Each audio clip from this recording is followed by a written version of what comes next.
在工地搬砖时，我收到了妻子的短信：今年过年你别回来了，儿子嫌你丢人。我拿着挣来的血汗钱回家后，儿子捂着鼻子对我说：你洗个澡再进屋，一身工地的味道，难闻。看着手里的照片，我的妻儿和另一个男人组成了3口之家。我的儿子喊他爸爸，我的妻子亲昵地喂他布菜。原来我为了妻儿，每天起早贪黑挣钱养家，却让自己变成了头顶绿帽的笑话。当他们还以为我还会在乎他们时，我决定放弃这个不需要我的家。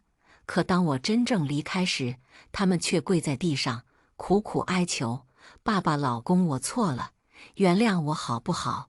腊月寒风刺骨，我站在工地上，默默看着手机里妻子发来的信息：老李，今年过年你就别回来了，20年了。这是他第一次这么直接地说出这句话。以往每年这个时候，他最多也就是抱怨几句我不着家。我苦笑着收起手机，继续搬着砖块。工友老张路过，拍了拍我的肩：李哥，今年不回家过年。我没说话，只是摇摇头。其实从儿子上高中开始，我就觉得这个家越来越冷了。每次回去都像是个不受欢迎的客人，连把外套挂在衣架上都觉得小心翼翼。爸，你洗个澡再进屋，一身工地的味道。这是儿子见到我的第一句话。那时他已经上高2了，个子窜得比我还高，说起话来中气十足。我笑着点头，提着大包小包的年货往卫生间走。身后传来他嫌弃的声音：妈，你看他买的这些东西，村里人才会买这种便宜货。我站在卫生间里，看着镜子中满是皱纹的脸。20年的风吹日晒，把当年那个意气风发的后生打磨成了一个沧桑的老农民工。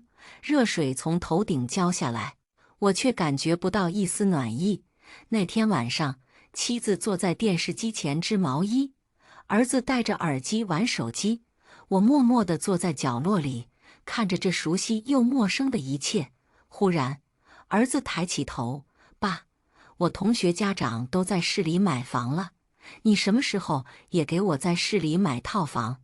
我愣了一下：爸这些年的工钱都攒着呢，等你上大学得了吧。儿子冷笑一声：你那点工钱够干啥的？连个像样的手机都买不起。我同学都说了，你就是个没本事的老农民。妻子放下毛衣，叹了口气：明明，你别这么说你爸，他就是个普通农民工，有什么不能说的？儿子站起来：你看看人家王叔叔开着奔驰来接孩子，你再看看我爸，一年到头在工地上当苦力，连个像样的工作都找不到。我低下头，不知道该说什么。确实，这些年村里人都发达了，有的开了小工厂，有的做了生意，就我还在工地上搬砖。妻子忽然开口：老李，要不你去找找别的工作，总这么在工地上也不是个事。我苦笑：我就会这个，换别的我也干不好。那你就打算这么一辈子当苦力？儿子的声音更不屑了：爸，你知道我在学校多没面子吗？别人问起来，我都不好意思说你是干什么的。这句话像一把刀，直接扎进我的心里。我站起身，默默走到院子里，点了支烟。寒风中，烟头的火光忽明忽暗。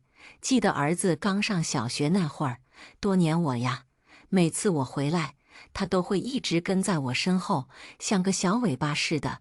那时候虽然日子苦，但至少还有盼头。现在想想，一切的变化是从什么时候开始的呢？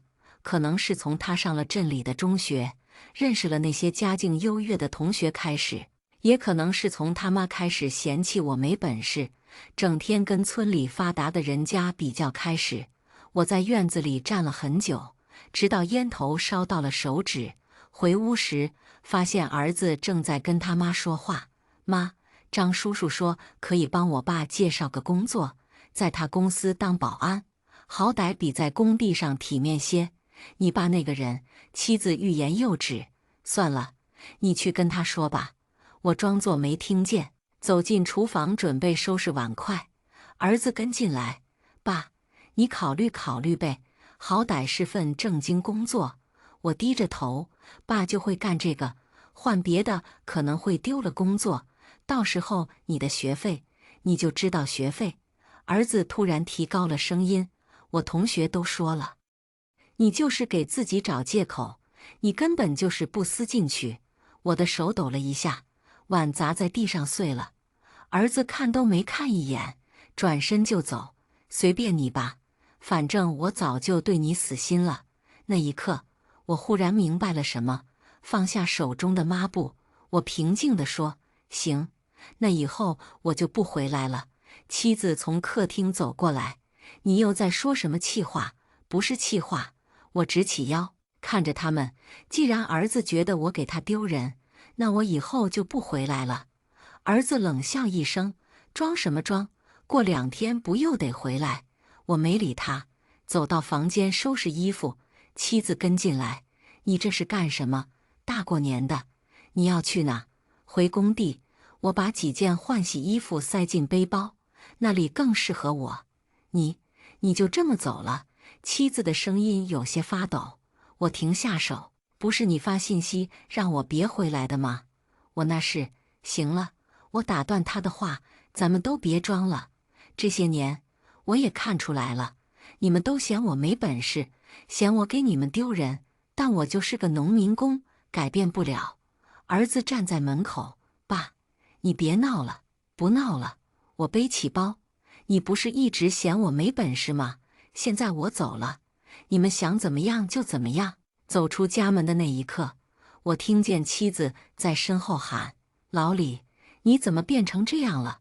我回头看着这个生活了20年的院子，看着墙角那棵我亲手种下的枣树，忽然笑了。不是我变了，是你们都变了。当天晚上，我回到了工地，工友老吴看见我，愣了一下：李哥，你怎么回来了？不在家过年吗？这里更像家。我放下包，明天继续干活。第2天一早，工地上照常开工，我把手机调成了静音，专心干活，直到中午休息，才看见10几个未接来电，都是儿子打来的。最后是一条信息：爸，我要换新手机，转钱给我。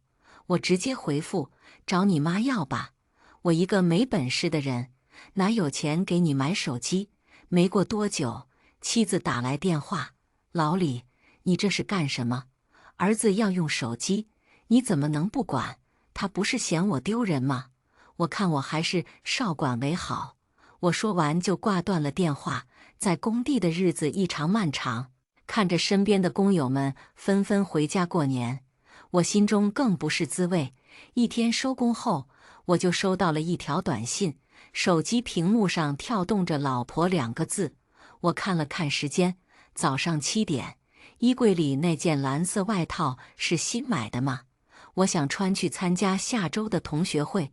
我盯着这条消息看了很久，手指在屏幕上旋了又旋。以前的我可能会立刻回复，顺便和工头打招呼，提前收工，去餐馆接他。但现在，我只是平静地回了一个“字”，放下手机。我望着窗外的晨光出神。记得去年这个时候，我还在为他挑选生日礼物，请假去了城里的大商场，就为了给他一个惊喜。现在想想，那时的我真是可笑。手机屏幕亮了又暗，我没有理会。工地上的吊机轰鸣着，混着钢筋碰撞的声音，倒让我心里踏实。直到中午休息，我才看到手机里堆积的未接来电和消息。儿子的班主任打来了好几个电话，说是有急事找我。我正要回拨，就看到儿子发来一条信息：你再不接电话，我就跟大家说你和妈妈离婚了，你被妈妈甩了。我看着这条消息，忽然笑了。这些年，我一直以为只要付出的够多，终有一天能换来他们的理解。可现在我明白了，有些人，你给的越多，他们要得就越多。我直接回拨给了班主任：“您好，我是明明的爸爸，李先生。”班主任的声音有些焦急：“明明在学校和同学打架了，能请您来一趟学校吗？”打架？为什么打架？好像是因为有同学说他爸妈要离婚。班主任吞吐着说。我沉默了一会，声音平静：“王老师，我和他妈妈确实打算离婚了。以后有什么事，您直接联系他妈妈吧。”啊！班主任明显愣住了。可是明明只给了我您的电话。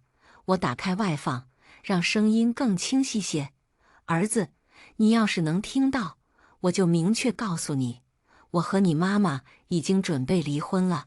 以后有什么事找他去，我们之间以后没有任何关系了。”电话那头传来儿子的抽泣声，但我已经挂断了电话。老吴递给我一支烟：“李哥，你没事吧？”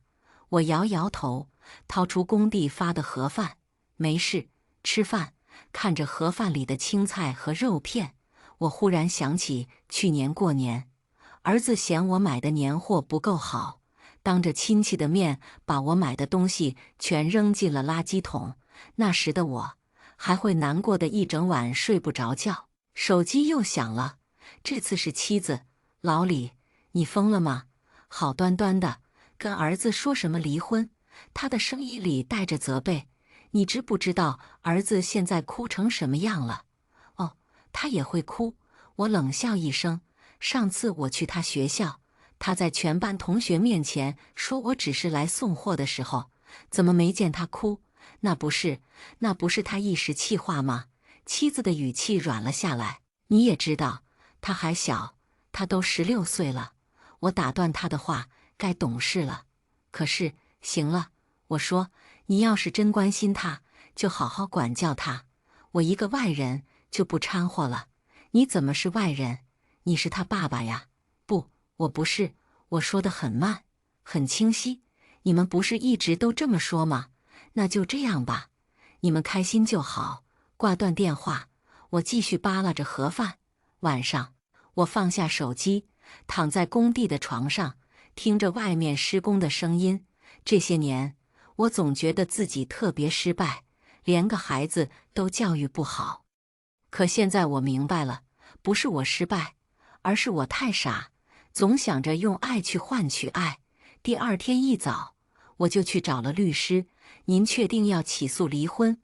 律师看着我递过去的材料，有些惊讶：“您和您爱人不是感情还不错吗？”我淡淡的笑了笑：“是啊，我一个人的感情挺好的。”从律师事务所出来，我看到妻子发来的信息：“老李，你别闹了，家里冰箱坏了，你回来修一下吧。”看着这条消息，我忽然觉得有些可笑。这些年，他总是这样，家里但凡出点什么事，第一个想到的就是找我。可平时呢？平时连个人都不把我当。我直接回复：“找维修工吧，我没时间。”没过多久，儿子的电话就打来了：“爸，你是不是真的要和我妈离婚？”“嗯。”我应了一声。“为什么？”他的声音带着哭腔：“是不是我做错什么了？”我看着窗外的阳光，轻声说：“不是你的错，只是我累了。那我以后改，好不好？我不跟你顶嘴了，也不晚了。”我打断他的话：“我不想再听自己的儿子叫我死农民工了。”电话那头沉默了很久，最后传来一声很轻的“对不起”。我挂断电话，转身走进工地。生活还要继续，不是吗？那天傍晚，妻子带着儿子来到了工地。看到我的时候，儿子眼眶是红的，但我只是点点头。“怎么来了？”“老李。”妻子拉着儿子的手：“咱们回家吧。”儿子知道错了，他以后不用了。我打断他的话：“我已经起诉离婚了。”“什么？”妻子愣住了。“你怎么能？为什么不能？”我笑了笑：“你们不是一直都嫌我没本事吗？现在我成全你们。爸，儿子哽咽着开口，别叫我爸。我转身就走，你们回去吧，这里不欢迎你们。那天晚上，妻子带着儿子去了他娘家，而我继续在工地上干活，就像什么都没发生过一样。因为有些事情一旦决定了，就没有回头路了。哥们叹了口气，你也别这么想，明明还小。我打断了他的话，你还记得上次他在学校参加的亲子运动会吗？那是去年的事了。那天我特意请了假，咬咬牙买了一套运动服。可是当主持人叫家长上场的时候，儿子直接拉着张德文的手上去了。这是我爸爸，他骄傲地说。那一刻，我站在观众席的走廊上，感觉全世界都在看我的笑话。更讽刺的是，妻子居然还把那张合影摆在了儿子的卧室里。照片里的张德文笑得那么开心，而我连站在旁边的资格都没有。老李，哥们拍了拍我的肩膀，我露出一个淡淡的笑容，没事，已经过去了。吃完饭回到工地宿舍，我收到了前妻的微信，老公，明明今天在学校打架了，你知道吗？我没有回复，又是一条消息。他说是因为同学说我们要离婚的事情。你去学校了吗？我继续保持沉默。老公，你别这样，明明还小，他只是比较看重面子。我终于回复了。李秀珍，我再说最后一遍，第二，离婚的事情，你最好尽快安排时间。第三，明明的事情，你找他张叔叔或者你自己处理。发完这些，我直接关了手机，站在工地宿舍前，我深深地吸了一口气。这里的空气里传来了后厨饭菜的香气，和我第一次带明明来这里时的一模一样。只是那个会在院子里追着我跑的小男孩早就不见了。现在的他更喜欢和他的张叔叔去篮球场。想到这里，我摸了摸后脑勺上的肿块。那天在书房，儿子用篮球杆打了我的头，当时我头晕目眩，几乎脑震荡，但他和他妈妈都觉得是我小题大做。爸爸怎么像个娘们似的这么娇气？难怪妈妈都不喜欢你了。儿子是这么说的，而李秀珍只是轻描淡写地说了一句：“你也太不小心了。”那一刻，我突然明白，在这个家里，我真的什么都不是。夜色渐渐深了，我躺在工地的宿舍床上，听着院子里的蛐蛐叫声，突然想起来，明天是我外甥女的演讲比赛，我答应了要来给她加油。至少还有一个小天使真心把我当作亲人。周六的早晨，我早早就来到了他们小学的礼堂。刚在观众席坐下，就听见后面传来熟悉的声音：“你看，我就说他在这里。”没有回头，李秀珍的声音继续传来：“你怎么有空来看别人家孩子比赛，却不管自己儿子？”我依旧保持沉默，目光紧盯着舞台。小圆马上就要出场了，她穿着粉色的连衣裙，在后台冲我招手。我笑着对她比了个加油的手势。爸，身后传来儿子怯生生的声音，我充耳不闻。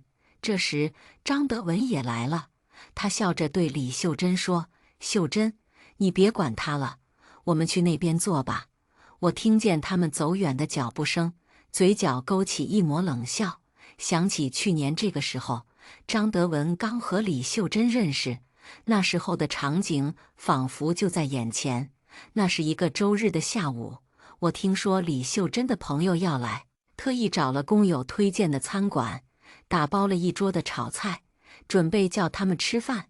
张德文看着满桌子菜，皱了皱眉：“李哥，这我就要说你了，这种苍蝇馆子的东西不干净，你怎么能给自己老婆和儿子吃这种东西呢？”李秀珍立刻附和：“是啊，我早就说过，你们农民工那些东西吃多了对身体不好，你就是不听。”儿子也跟着说：“就是张叔叔带我们去的麦德鸡才好吃呢。那一刻，我看着自己花了不少钱买来的菜，突然觉得很可笑。掌声把我的思绪拉回现实。小袁已经站在了舞台中央，他演讲的表情很认真，表情灵动，情感充沛。我拿起手机，记录下他每一个精彩的瞬间。突然，后排传来一声惊叫，我转头看去，原来是儿子在上台阶的时候摔倒了，擦破了膝盖。爸，他可怜兮兮地看着我。我收回视线，继续拍摄小袁的表演。后面传来李秀珍的声音：“你怎么能这样？再怎么说，他也是你儿子啊！”我充耳不闻，专注地看着台上的小袁。他演讲完最后一句话，优雅地拉起裙角，鞠躬谢幕。我立刻站起来鼓掌，然后拿着准备好的花束走到后台。舅舅，小袁一看见我就扑了过来。我演讲的好不好？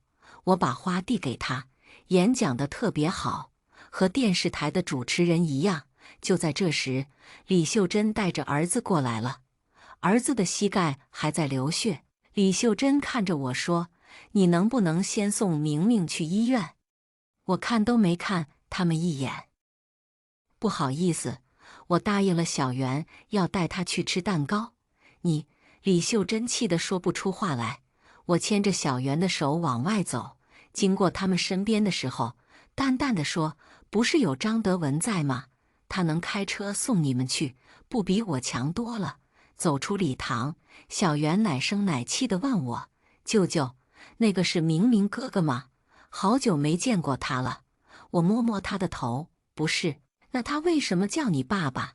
我笑了笑：“可能是认错人了吧。”走，我们去吃蛋糕。晚上回到工地宿舍，手机响个不停，都是李秀珍发来的消息。你怎么能这样？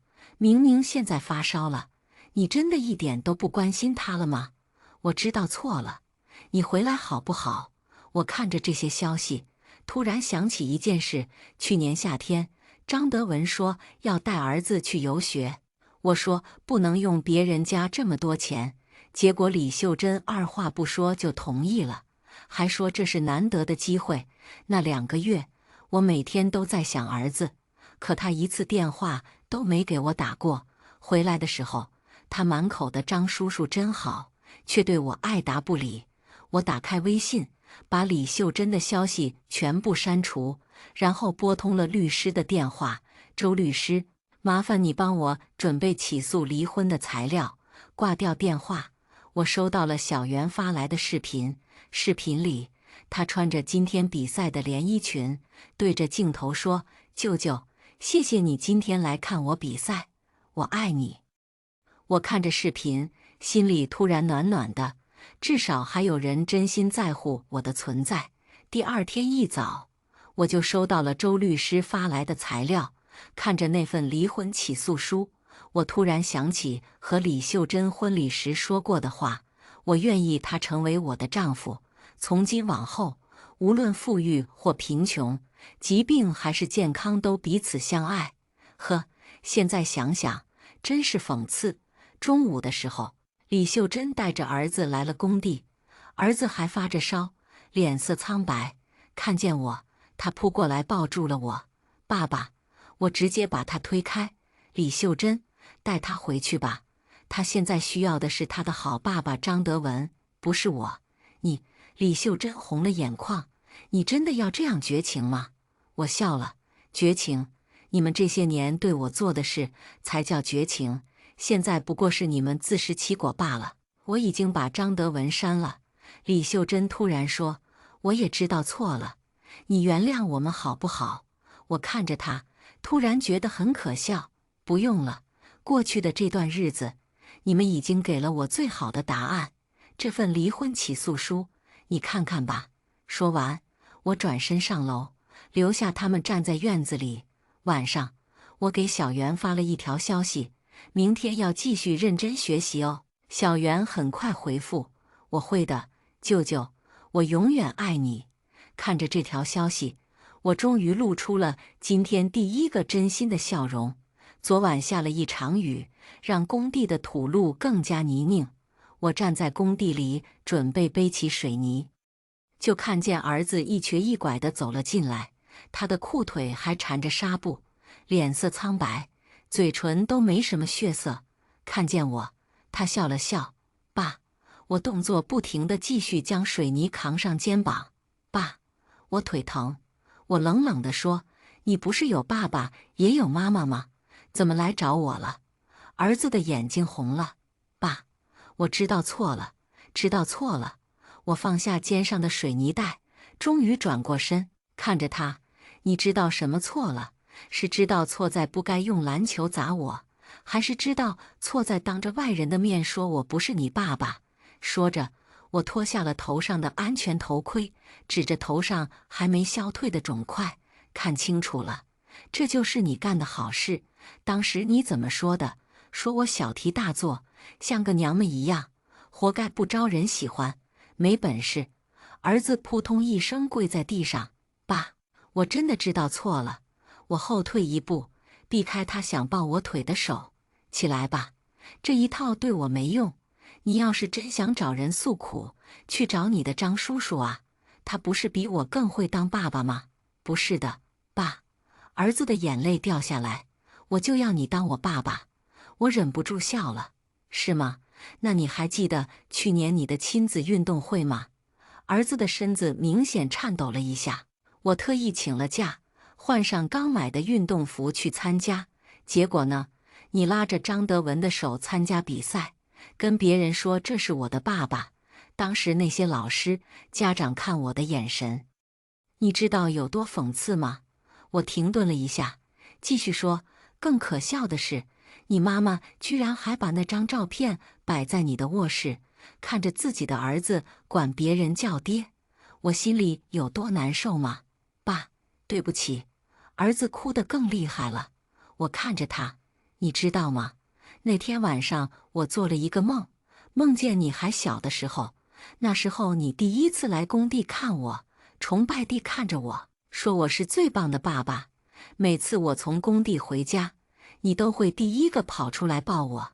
那个时候你不会嫌弃我满身泥土，也不会嫌弃我不够有钱。”儿子低着头，声音哽咽：“都是张叔叔，是他说，别把责任推给别人。”我打断他的话：“你已经是个高中生了，是个男子汉了，是你自己选择相信他，选择否认我这个爸爸。现在好了，你如愿以偿了，从今以后我们就是陌生人。不要！”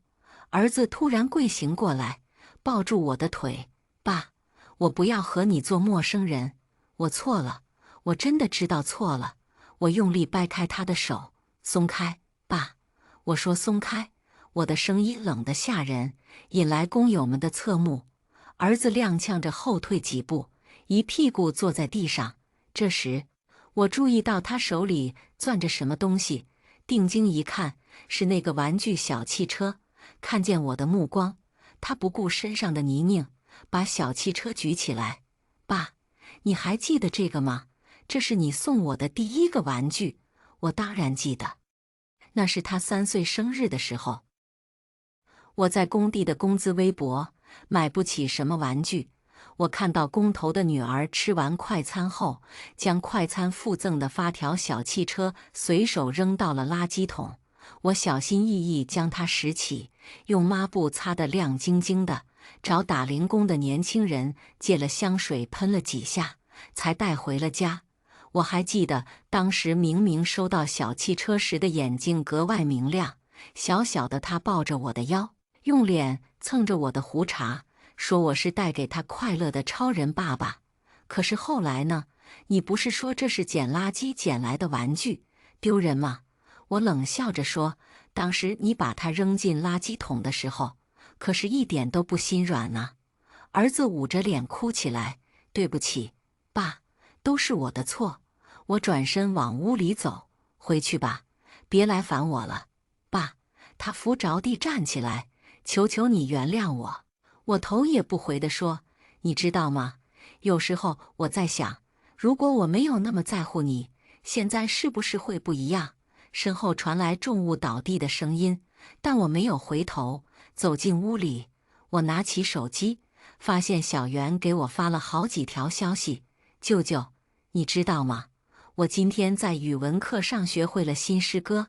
舅舅，老师说我朗诵声情并茂，在课上夸我了。舅舅，我想你了。我一条条回复他的消息，嘴角不自觉地扬起。老吴走过来，对我说：“老李呀，孩子都这么求你了，你要不要？”我打断他的话：“老吴，不用说了。”老吴叹了口气，默默地走出去。他扶起明明，说：“孩子，回去吧，你待在工地上也不安全。”“不，我不走。”儿子的声音带着哭腔。“我要在这里等爸爸原谅我。”我冷笑一声，戴上耳机，播放起小袁演讲的视频，抑扬顿挫的童声盖住了外面的哭喊。我闭上眼睛，心里前所未有的平静。那个曾经最依赖我的儿子，早就不在了。现在跪在那里哭喊的，不过是一个为了自己利益才想起我的陌生人罢了。我扭头走向工头办公室的方向，听刘工说隔壁工地缺人，我去帮帮忙。等我回到工地宿舍，已经是晚上，外面又开始下雨了。雨点打在一栋板房的房顶上，发出清脆的声响。我躺在宿舍床上刷着短视频，就听见敲门声。打开门，李秀珍和儿子站在门外，浑身都湿透了。“你们来干什么？”我的声音很冷。李秀珍红着眼睛说：“求求你原谅我们吧，你看，明明为了你都发烧了。”儿子确实脸色发红，身子摇摇欲坠，但我只是冷冷地说：“那就去医院。我一个农民工又不懂看病。”“爸！”儿子虚弱地叫了一声。我看着他们，明确告诉你们，不要再来烦我。该说的都说完了，该断的也都断了。现在，请你们离开。李秀珍抓住我的手臂：“你怎么能这么狠心？他是你儿子啊，儿子！”我冷笑着甩开他的手。他什么时候把我当父亲了？李秀珍，我倒要问问你，这儿子到底是不是我亲生的？这时手机响了，是视频电话，小袁打来的。我当着他们的面接通了电话。“小袁，怎么了？”“舅舅，你看，这是我妈妈新给我买的裙子，井号34。”小袁在镜头前转了个圈。我笑着说：“小袁真好看，就像个小仙女。舅舅，你什么时候来看我呀？我好想你。”“后天，舅舅一定去。”挂掉电话，我转身就要关门，儿子突然冲上来：“爸，你为什么对他那么好，却对我？”我打断他的话：“因为他值得，他会关心我，会尊重我，会和我分享他的生活。可是我是你亲儿子啊！”“不，你不是。”我看着他的眼睛：“你只是一个陌生人。现在，请你们离开。”说完，我砰的一声关上门。外面传来李秀珍的声音：“你开门，你怎么能这样？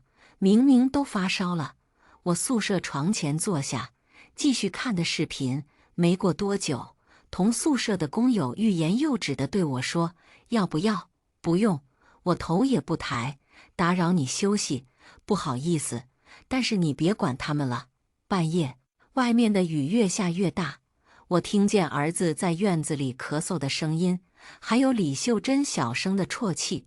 我翻了个身，给自己戴上耳塞，然后安然入睡。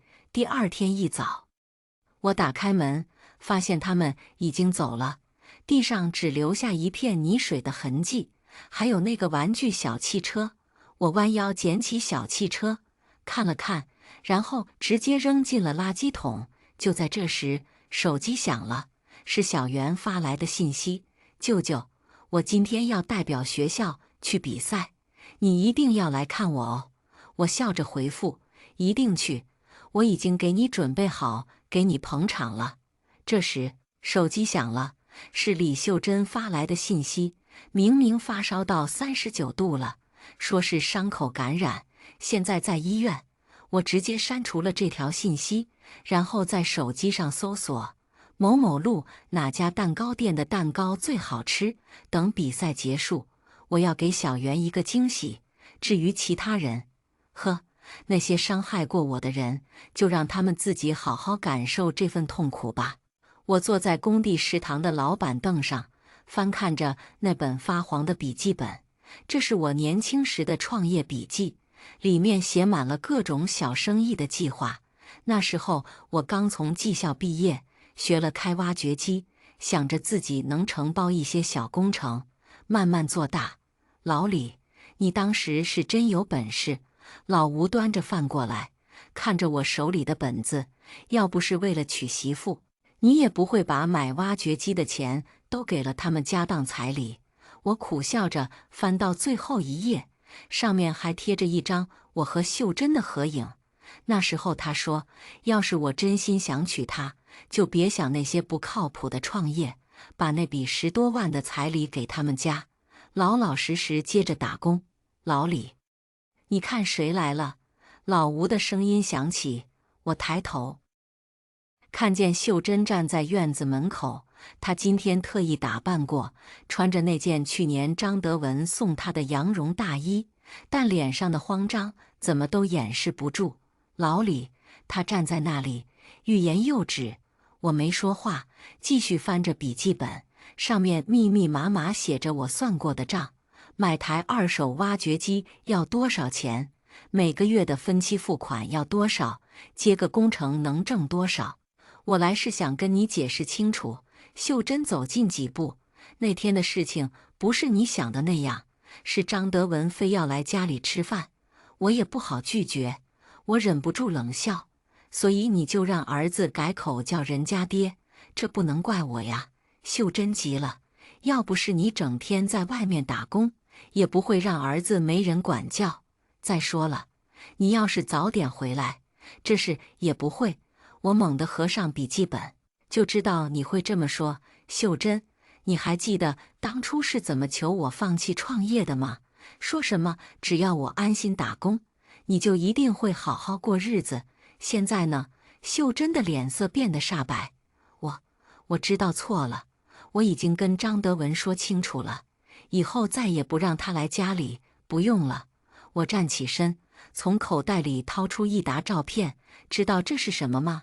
你们背着我让张德文来家吃饭的照片，你们像一家3口一样过日子的照片，都在这里，是邻居给我的。秀珍一下子瘫坐在地上。老李，你听我解释，我真的不是有意的，我就是想让儿子多个依靠。依靠？我把照片摔在他面前。那我这个当爹的算什么？我这些年在工地上累死累活，就是为了让你们看不起。秀珍哭着去捡照片。不是这样的，我就是一时糊涂，你要相信我，我真的知道错了，知道错了。我冷笑着。你知道我最恨什么吗？不是你们背着我来往，而是你们觉得我什么都不知道。在工地上，工友们都笑话我，说我老婆孩子都让人拐跑了，我还傻乎乎的给他们干活挣钱。老李，秀珍跪在地上，我求求你，再给我一次机会，我以后再也不见张德文了。你去看看儿子吧。我打断他的话，起来吧。这些年，我总觉得是我对不起你们，在外面打工，没时间陪你们。现在想想，可能是我太傻了。我从柜子里拿出那本创业笔记，一页页撕碎。这些年，我总想着等儿子大学毕业，我就自己出来干。现在看来，是我想多了。你知道吗？不是张德文的事让我死心，而是你们这些年对我的态度。我在工地上受伤，你们连问都不问一声。我好不容易回来过年，你们嫌我一身泥腿子气。现在想起来，我们早就回不去了。老吴在一旁叹气：“弟妹啊，你看这好好的日子，非要过成这样吗？”秀珍爬起来拉我的手：“老李，你别这样，我真的知道错了。要不这样，我让儿子跟张德文断绝来往。我甩开他的手：“不用了，离婚协议我已经找人写好了，房子归你们，那你呢？秀珍哭着问。我呀，我苦笑着，我还在工地上，那里才是我的地方，至少在工地上，我还能做个顶天立地的男人。看着秀珍瘫软在地上的样子，我突然觉得很讽刺。当年她求着我放弃创业梦想时，也是这样哭得梨花带雨。可现在，这些眼泪再也打动不了我了。起来吧，我淡淡地说，你们的道歉，我收到了。但是我没有说下去，但意思已经很明显了。李秀珍站在那里，脸上写满了绝望。最后说一次，请你离开。我把饭盒放到回收处，语气坚决，以后也不要再来了。我们之间早就结束了。3个月后，我从邻居口中得知了他们的近况。李秀珍开始每天去纠缠张德文，让他赔精神损失费，被张德文的妻子打了一顿，成了街坊邻里的笑话。儿子和他大吵一架后，跟着一群精神小伙去飙车，出了车祸，现在还躺在 ICU 里。听到这些消息，我心里没有任何波动。晚上，我回到自己刚租的出租屋，阳光透过窗户洒在我身上，温暖而明媚。生活总是要继续的。我生，至于李秀珍和儿子，就让他们自己去承担选择的后果吧。毕竟，这个世界从来就不缺爱，缺的是珍惜。因果循环，报应不爽。他们现在所经历的一切，不过是自己种下的苦果罢了。而我，只是选择不再为不值得的人付出而已。我打开电脑，继续读着里面的工程项目策划书。窗外霓虹闪烁，夜色正浓。生活就像夜空中的星星，有明有暗，但总会有属于自己的那一颗。我的星星正在前方闪耀。接下来，我们来听下一个故事。我妈是罕见的 Rh 阴性熊猫血。官家大小姐和一群富二代在2环内途刺激飙车出了车祸，急需熊猫血。他家人挂出高额悬赏，我妈为了给我筹学费去了，可他家人竟然活生生抽干了我妈的血给大小姐救命。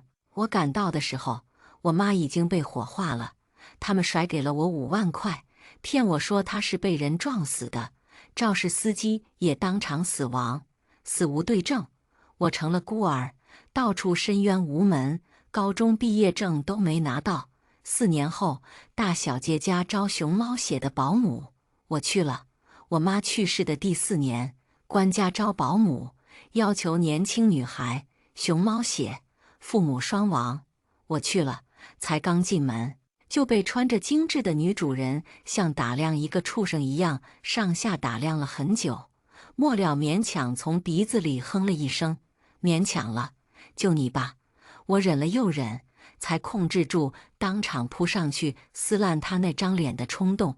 是那个抽干了我母亲鲜血的贱人关俏俏。在此之前，我曾经幻想过很多次遇见他会是什么样的。我希望他家破人亡，希望他和他的恶毒家人死无全尸，希望他们遭遇这世上一切肮脏和苦难。可唯独没想到会是现在这样，遇见他亲自替自己老公选妃的现场。他和他母亲长得很像，都是那种用鼻子看人的傲慢。那张脸我化成灰都认识。他施舍地命令我，我生不了孩子，你给我老公生一个100万。我故意露出震惊和瑟缩的表情，连连摇头，不行的。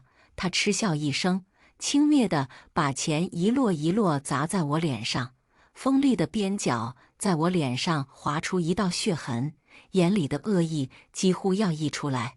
清高什么？你们这些下等人不都给钱就能卖吗？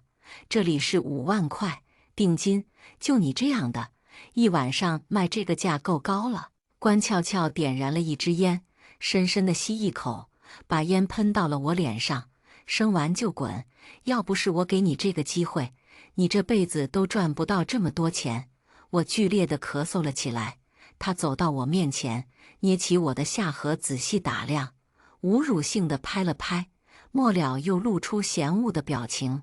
对了，别做不切实际的梦，你这辈子都不可能碰到我老公那样的男人。我赶紧低下头，露出一副没见过世面的样子。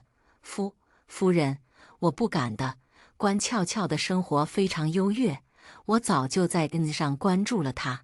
今天在夏威夷的海滩上冲浪，明天在欧洲的古老庄园里品几十万一瓶的酒，后天又在冰岛蓝湖泡温泉。他过得很好，很享受，很无忧无虑。凭什么他做了那么多恶事，还没遭到报应？他想了想，又觉得不解气，转头反手就给了我一耳光，恶狠狠警告我：你就把自己当成是个借种的母狗，生完就滚，明白吗？母狗，那你们这些上等人又是什么？后来我才知道，她嫁给了爱得死去活来的顾家大少，可大概恶事做得太多，结婚3年，死活怀不上孩子，顾家已经开始有意见了。偏偏这几年生意不好做，关家遭遇一连串投资失败，只能用江河日下来形容。他急着要一个孩子来稳固两家的合作，也为了保住自己的地位，所以千挑万选找了长得还不错又干净的我，孤儿熊猫血，回头生了孩子再把我关起来，又多一个血包，一如既往的恶毒又无耻。这件事要隐秘，关俏俏带我回了他和顾乃森的小家。据说顾大少不喜欢受人束缚，在公司附近有套顶层复式大平层。关俏俏冷着脸把我扔进浴室，让菲佣把我上上下下好好洗涮了一遍，然后扔进了保姆房。他警告我，没有叫你不准出来。我躺在床上，盯着漆黑的天花板，摸了摸眼角，却发现干涩的没有一滴泪。好不容易走到了仇人面前，我以为我会兴奋地发抖，会恨不得扑上去咬死这些自以为是的上等人，会一块块把肉从他们身上撕扯下来。可真到这一天，我发现我很平静。我要他们死。我爸死得很早，我妈一个人把我拉扯大。我记得那天很冷，外面下着淅淅沥沥的雨。早上出门的时候，妈妈笑眯眯摸摸我的头：“乖宝，你的学费可以交了，妈妈给你包饺子吃，放学早点回家呀，妈妈等你。”她笑得那样温柔，我却没来由地觉得不安。在教室上课的时候，一只鸟突然撞进来，撞翻了我放在桌上的杯子，我的试卷被打湿了一大半，周围一片惊呼。就在这时，班主任突然从门外冲进来，脸色煞白地喊我：“宋音，你出来一下。”所有人的目光看着我，我只觉得腿有些发软，心中的不安越发浓厚，心脏砰砰地跳着，几乎要从喉咙口跳出来。他舔了舔嘴唇，声音干涩：“你妈妈出事了。”我发疯般冲到医院，可是已经晚了。他们告诉我，我妈死状太凄惨，已经直接被送去了火葬场。可我急匆匆赶到火葬场的时候，他们又告诉我说妈妈已经火化了，她是被撞死的呀，都没有直系亲属签字，凭什么送她去火化？凭什么出具死亡证明？他们看我的神情是那样的同情，好像真的是在替我着想一样。你妈妈死得太惨了，怕你一个小姑娘看了以后留下阴影，所以我们就把她火化了。她走得很快，不痛苦的，别担心。我整个大脑一片空白，眼泪止不住地往下流。他们就这么居高临下看着我，好像在看一只可怜的小动物。末了，充满慈悲地告诉我，肇事司机家里也很穷，他也当场死了。出于人道主义，我们给你5万块，回去吧。怎么可能？我去报警，去闹，可是没有用，警察甚至不肯立案。他们说当事双方都死了，对方也没有赔偿能力，起诉也没有用。你好好学习，就是对你妈妈最大的报答了。可那是我妈妈呀，晚上给我讲故事，千难万苦也要养我长大的妈妈呀。她明明还说晚上要给我包饺子，怎么就突然变成了一个小小的盒子了呢？我不信她莫名其妙就死了。我去医院调查，医院的医生护士三缄其口。我去求火葬场的人，他们沉默摇头。后来我去了太多次，我去给他们磕头下跪，在他们家门口苦苦哀求，才终于有人看我实在可怜，透了口风。昨天晚上有个富家女出了车祸，需要熊猫血，她家人发出了高额悬赏。你妈本来想卖1000立方厘米，可是对方大出血，最后大概抽了5000立方厘米。可一个人才多少血？5000立方厘米，他们这是把她活活抽干了。我妈是被害死的。我张着嘴想嚎啕大哭，可是发现自己一点声音都发不出来，眼前一阵阵发黑，心脏疼得要从嗓子眼跳出来。妈妈，妈妈，我家条件不好，前阵子一直在为我的学费发愁。我妈是稀有的熊猫血，她是为了我去卖血的，都怪我，都怪我。我想去上访，可我甚至走不出我们那个小县城，才到火车站就被人遣送了回去。我的手机莫名其妙被人监听，我写的信被截留扔回家里。我知道这是警告，但我更知道，如果我不闹，这个世界上就更不会有人替妈妈申冤了。而当我想继续在网络上实名制举报的时候，一发帖就被人删除。他们警告我，你不要再闹了。更可怕的是，我的家门口开始被人泼红油漆，在学校开始有人骂我是丧门星，他们都说是我克死了我爸我妈。我的成绩一落千丈，我的亲戚们都开始绕着我走，我被人从家里赶了出去。他们说我爸妈欠了高利贷。最后我接到了一个电话，是一个得意洋洋的女孩声音，她甚至不稀罕用变音器。哇，听说你还在闹啊？不就是死了妈妈？你妈真没用，抽那么点血就死了。你们这种下等人，当我的血包是你们的荣幸。我死死地记住了那个声音。后来我总算辗转打听到那年，S 城权贵官家的千金飙车受重伤，紧急调来了周围县市所有熊猫血。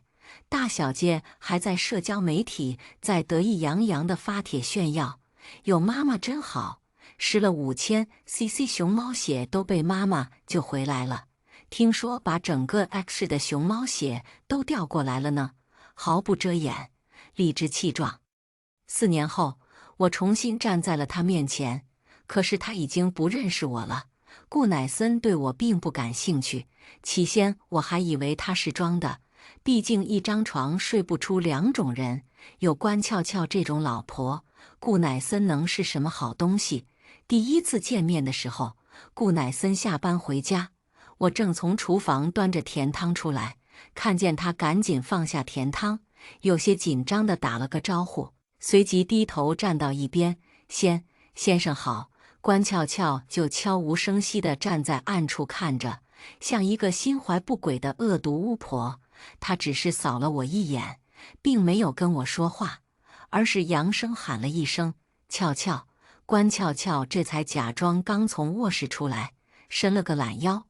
她穿着真丝低胸内衣，半个胸脯几乎露在外面，娇滴滴地抱住顾乃森的胳膊摇了摇。老公，你回来了。顾乃森嗯了一声。那是谁？是咱家新来的保姆。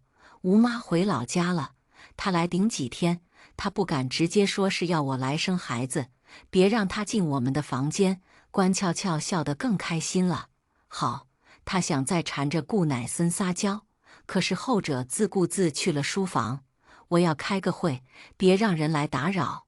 看着顾乃森离去的背影，关俏俏气得跺了跺脚。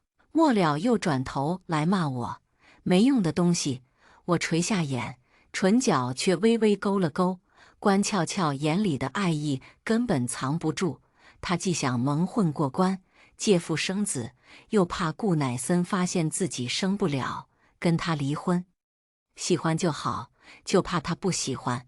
出乎我意料的是，顾乃森竟然长得很好看，是那种标准精英性冷淡总裁脸，身高腿长，是个标准的欧式衣服架子。这么一个高富帅，不去飙车、酗酒、玩女人，反而热爱工作，有着教科书一样的自律生活习惯。早上5点半准时起来晨跑，他不爱吃早饭。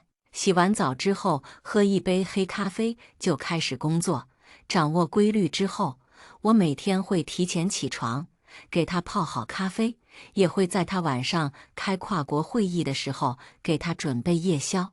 他真的非常非常忙，凌晨1、2点还在看文件是常事。第一次给他在深夜做一碗酒酿汤圆的时候，他端着碗沉默了好一会，许久之后低声对我说了谢谢。关俏俏毕竟是个大小姐，逛街美容买才是她的日常。她不愿洗手做羹汤，也不会次次陪她到深夜。男人怎么会爱上伺候她的老妈子呢？关俏俏趾高气扬如是说。一段时间之后，她开始逐渐习惯我的存在。她不知道，自古以来，男人就是如此，他们享受深夜里为他们端茶送水的纤细手指，享受深夜披上带着香气的外套，享受温柔如水般的陪伴。不拒绝，就是接受的开端。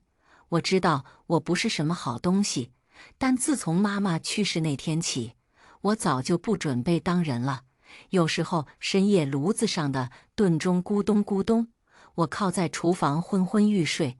顾乃森有时候出来倒水，我能感觉到他的身影停在厨房门口。片刻之后转头上楼，等我再送夜宵上去的时候，他会喊我别等了。我摇摇头，故意做出一副强撑着疲倦却还要陪他的样子，眼里的敬仰几乎要溢出来。顾先生，这是我应该做的。直到一次给他端炖盅的时候，我故意手滑，惊呼一声，炖盅在地上砸得粉碎。他下意识握住了我的手。没事吧？顾乃森的手很稳，抽回去的动作也很坚定。可我知道他动摇了。从那晚之后，他不再下楼，也不再吃我送去的夜宵。顾乃森是聪明人，他那样自律，当然知道和年轻女人应该保持界限。如果他太快上钩，反而就没意思了。可关俏俏爱顾乃森爱得发疯，我找到了他的小号，每一条都在明晃晃地昭示他对她的疯狂爱意。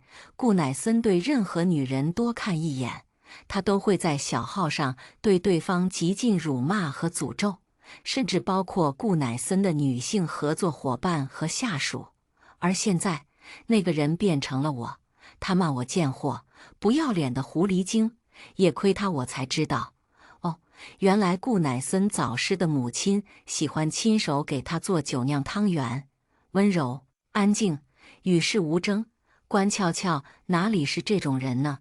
他快要装不下去了。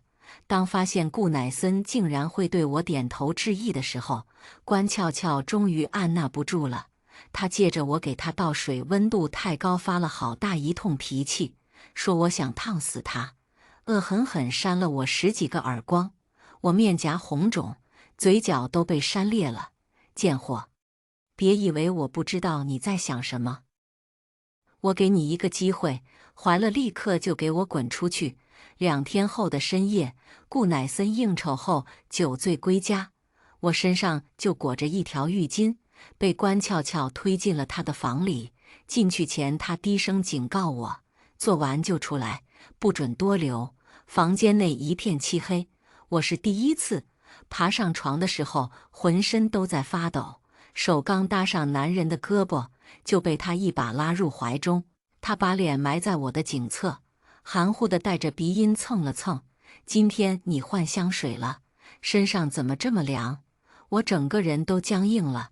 关俏俏怕穿帮，让我和她用的一样的洗发水和沐浴露。她是怎么发现的？见我不说话，顾乃森动作越发放肆，还在哑声笑。今天怎么这么乖，这么好抱？当他终于按捺不住，单手按住我的双手，一个翻身将我压在了他的身下，鼻尖几乎碰上了我的。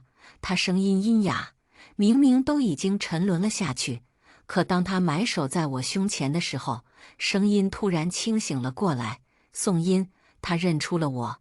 顾乃森深吸一口气，狼狈地从我身上翻身下去。他背对着我穿上浴袍，声音低哑：“你怎么会在这里？”我不停地摇着头，什么都没说，用浴巾护住胸口，低低抽泣起来。不需要解释，他这种人心里有自己的判断。他看了我一眼，兜头扔了件外套给我。出去。他毫不犹豫拉开房门，拉开房门的一瞬间，关俏俏猝不及防地滚了进来。我早知道他在外面竖着耳朵偷听，可是顾乃森不知道。他先是一愣，随即神色难看起来：“是你安排的？”关俏俏眼圈一红，眼泪说来就来：“我只是想要一个属于我们的孩子。”荒谬！眼见顾乃森真的生气了，关俏俏不敢造次，她抱住顾乃森的手臂摇啊摇。3年了，我一直没怀上，我真的很害怕，所以才想了这个办法。你会怪我吗？顾乃森深吸一口气：“我没怪过你。”关俏俏试探性看他的脸色。那他……顾乃森停顿了好一会，才缓缓开口：“由你处理。”虽然没能借腹生子，但是证明了自己老公的爱。关俏俏脸上的愉悦压都压不住，借着昏暗的灯光，她一脚踩在了我的手上，我忍不住发出痛呼。关俏俏这才看似不小心的惊呼一声：“哎呀，我没看见！”可是我看见顾乃森下意识想上前，却又硬生生止住了脚步。当天晚上，外面下着暴雨，关俏俏终于名正言顺地把我赶了出去。她让人把我的行李侮辱性的一件又一件扔在雨里，被砸开的箱子里内衣散落了一地，没用的东西。她居高临下站在台阶上，脸上的得意遮都遮不住，像是一只得意洋洋的母鸡。好了，滚吧！我狼狈地离开了顾乃森的家，却并不觉得失望。离开的时候，我回头看了一眼窗帘之后，隐约有个高大的轮廓，红色的烟头一闪一闪，明明灭灭。我深知习惯是个可怕的东西。离开关俏俏家之后，我在顾乃森公司附近开了一家广式炖品店，挂上了所有能挂上的外卖平台。别误会，我没有学历，没办法应聘到顾氏去上演总裁小秘书的戏码。现代打工人都是牛马，加班到半夜，总会想喝点热的汤汤水水，抚慰疲惫的肠胃。没过多久，我就开始接到顾氏员工的外卖单，他们对我的炖品赞不绝口，尤其是酒酿汤圆。一次顾氏的下午茶点了这个之后，我发现门店外的街角，有时候会悄无声息地停着一辆低调的迈巴赫，司机进来打包一份酒酿汤圆带走，他不露面，我就装作不知道，扮演好一个沉默而乖巧的受害者。可只要是开店，就很难不被人找麻烦，尤其我还是一个单身、年轻又颇有姿色的女性。哪怕我已经开的是糖水店，但各种各样的麻烦总会找上头来，想占便宜的外卖员，赖着不走的乞丐，以及自以为是的普信男。不过他们总会在找麻烦之后没多久就悄然消失。英雄救美从来都是男人最爱的戏码，顾乃森也不例外。那天晚上的事，他约莫对我有那么几分心怀愧疚，这是在补偿。直到一天深夜，我正准备打烊，有醉醺醺的醉汉上门，上来就对我动手动脚：“小骚货，来陪哥哥玩玩。”浓烈恶心的酒臭味熏得人头晕眼花，我惊呼着往后躲闪。当那只指甲带着黑泥的手即将抓住我的时候，醉汉突然惨叫着飞了出去，他沉重的身体重重地砸在店子里的桌椅上，发出可怕的撞击声。在他身后是顾乃森阴沉的脸，他快步走过来，一把把我拉起来挡在身后，眉目间满是戾气。没事吧？我摇摇头，伸手抓住了他的高定西装后摆，浑身都因为恐惧而发抖。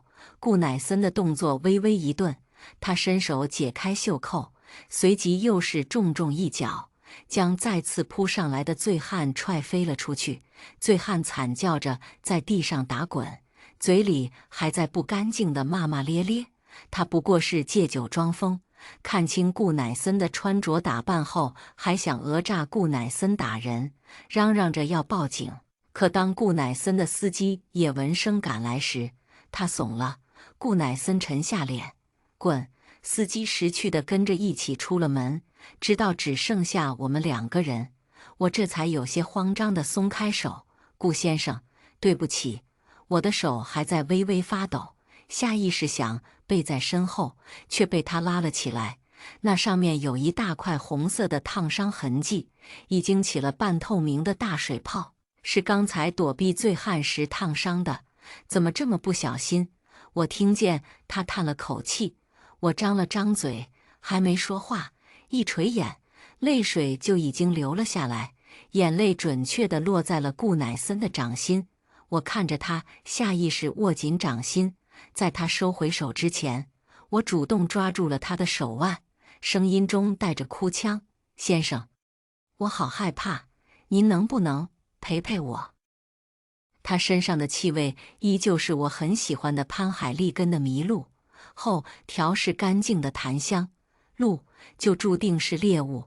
我和顾乃森仿佛达成了某种不可言说的秘密协议，他会在深夜加班的时候来我这里吃一碗我为他做的酒酿汤圆。他不多言，我也不问，只是纯粹的陪伴。我们没有越界，可空气却变得越来越粘稠。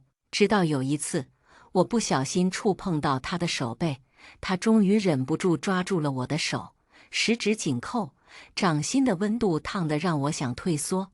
我低下头，终于还是紧紧地回握住他的。一个高明的猎人，总该是以柔弱的猎物身份出现，不是吗？这期间，我一直有关注关翘翘的因子，大号还能勉强保持住岁月静好，可更新频率已经是1周之前，他的小号却早就在阴暗发疯了。他又晚归了，到底是哪个贱人？这样心知肚明却又相互试探的日子持续了3个月。我生日那晚，顾乃森包下了他是某个排号排到1年后的高档法餐顶层餐厅，整间餐厅几乎被花海所淹没。顾乃森亲自端着蛋糕放在我面前，他轻声为我唱着生日歌，牵着我的手，把我带到落地窗前。成熟男人身上的檀香后调带着浓烈的荷尔蒙，像是某种诱人堕落的信号。他足够成熟，富有，有足够的人脉与资源，会在任何你需要的时候适时出现在你身边，替你解决一切问题。成熟男人的周到细致跟只会说姐姐我爱你的青皮男大完全不一样，爱上他简直轻而易举。外面的烟花也在这时响起，在绚烂到几乎迷花人眼的光影中，他从背后抱紧我，呼吸纠缠。在他想要低头亲吻我的时候，我推开了他。我不做情人。当天晚上，我们不欢而散。他没有回答我的问题，而沉默往往意味着拒绝。我当然知道顾乃森这种有钱男人，花点小钱养个情人，跟养个猫猫狗狗疏解情绪没有什么区别。男人的劣根性都一样，既想家中红旗不倒，又想外面彩旗飘飘，哪有那么容易？我不再给他送夜宵，不再见他，关翘翘连大号都装不下去了。恰逢他们周年纪念日，以前至少提前1个月他就要各种明示暗示秀恩爱。今年的结婚纪念日，他只是干巴巴地说了句：“老公工作辛苦了，摸，配图是一个平平无奇的爱马仕包，是那种一看就是秘书完成任务的标配。可他的小号开始疯狂地关注各种情感顾问以及星象塔罗神婆，他发疯般辱骂刷屏，贱人贱人贱人，别让我抓到你是谁，勾引别人老公死全家。其实关俏俏对顾乃森的关系更像是剃头挑子一头热，他迷恋顾乃森，但更迷恋他给他带来的地位和身家，就像是一串价值昂贵的珠宝，足以支撑起他奢华的门面和一切。那天顾乃森并没有回答我，甚至脸上的表情都没有太大的变化。我早就知道他是一个极端冷静的男人，这样的人会把感情和利益分得很清楚。比如，他或许可能对我动心，但这和顾关两家的联姻以及背后庞大的利益比起来呢？他现在大概率只是一时心思浮动，等他冷静下来，大概率门当户对会浇熄他一切的犹豫。可我没有别的退路，他会不会选择我？这件事到底会走向怎样的结果？我只能赌顾乃森没有再来找我。我耐下性子，不主动联系他，却会在深夜发我做的各种甜品，但更多的是酒酿汤圆，会拍下单独的一碗、一勺、一张椅子，暖气氤氲，好像在等某个夜归人。顾乃森依旧不为所动，可我发现他的微信账号变了，尾号加上了 TY。1个月之后，我的一位客户给我介绍了一笔生意，到一个画展上去帮忙准备甜品小食。他跟我说的时候，我以为自己听错了。画展这种阳春白雪的东西，什么时候配过汤圆？可对方女孩子在微信上发了一连串猫猫磕头的表情包。姐，我的美女姐姐，求求你，那画家是个海外华人老头，据说特别喜欢酒酿汤圆。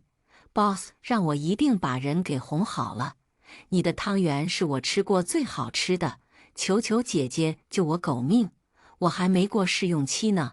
我答应了他，因为那场画展在顾氏旗下的 CBD， 去了之后，我才惊喜地发现，那竟然是一位我很喜欢的印象派画家。商务小姑娘是理科出身，对艺术类一无所知，搞了一场乌龙。画家叫伊万，是那种很典型年少成名的冷漠天才。可天才破功于酒酿汤圆，他接连吃了3碗，漂亮的眼睛里都发着光，整个人像一条好不容易发现了心仪猎物的大德牧，尾巴都快摇断了。在他结结巴巴用不熟练的中文企图要我的联系方式的时候，我看见了不远处人群中顾乃森那张冰冷的脸。